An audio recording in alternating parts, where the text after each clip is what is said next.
How much would you do to save a life?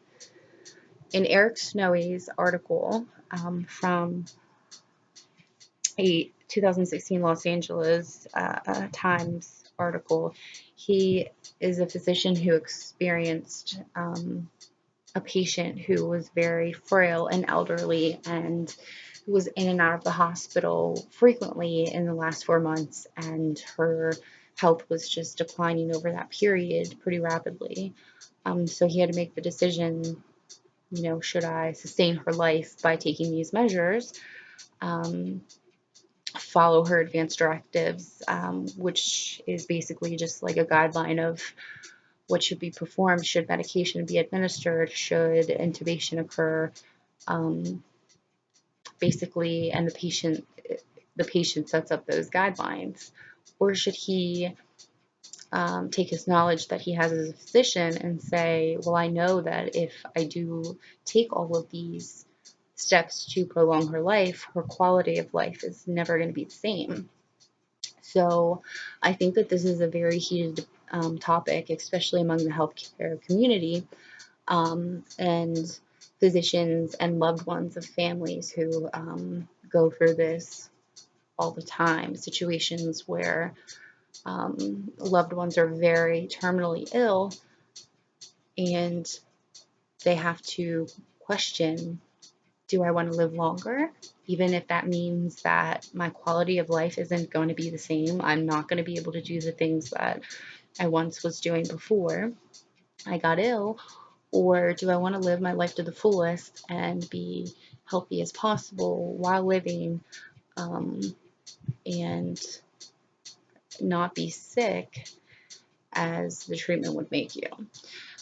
This is why we often find times or scenarios where cancer patients refuse chemo treatments. They don't want it because it's going to make them sick. And even though it's prolonging their life by 3 months, those 3 months they're going to be in a bed and they're going to be sick violently, and they're not going to have enough strength to even get up and live an actual life.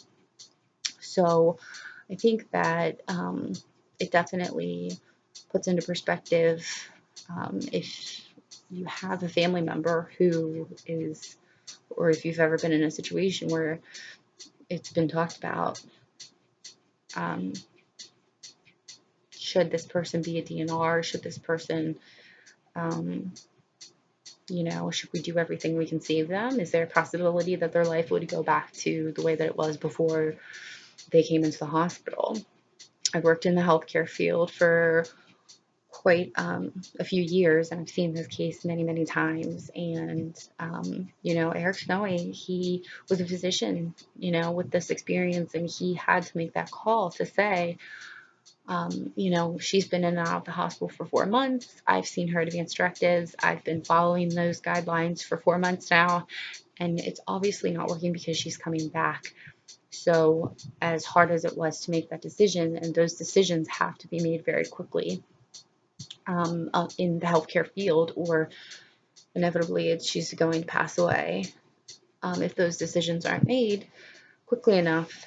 So it's really about patient preference. Would you want everything to be done, even though the outcome is uncertain, or would you rather live life to the fullest and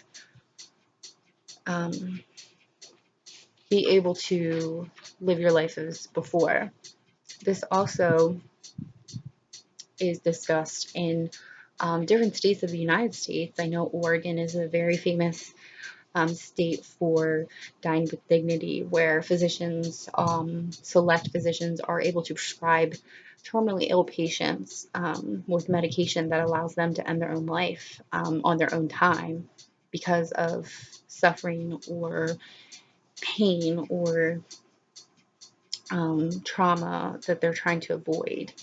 And in Eric Snowy's article, he does state that California just had passed a law and that he was pro-life, but he was also pro dying with dignity. When a physician says that they're pro dying with dignity, it doesn't mean that they want their patients to die. It means that they want their patients to be able to have quality versus quantity.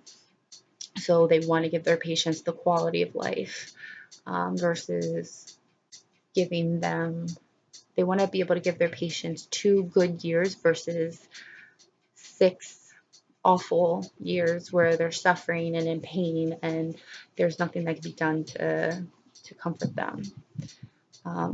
I think Eric Snowy, I agree with his points, and I really think that, because I've seen it on a personal level, like I've worked with it and I see how it affects family. If this were ever to happen to me, I definitely think,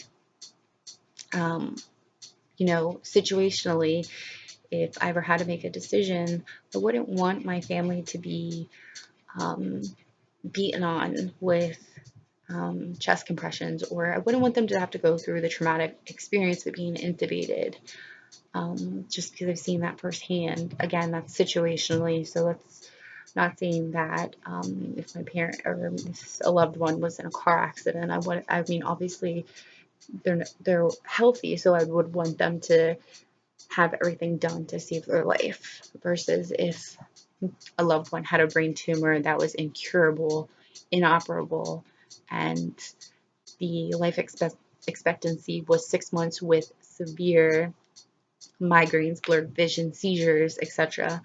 I would want them to be able to live as far as they can until it's unbearable, and then, just to let them go peacefully on their time.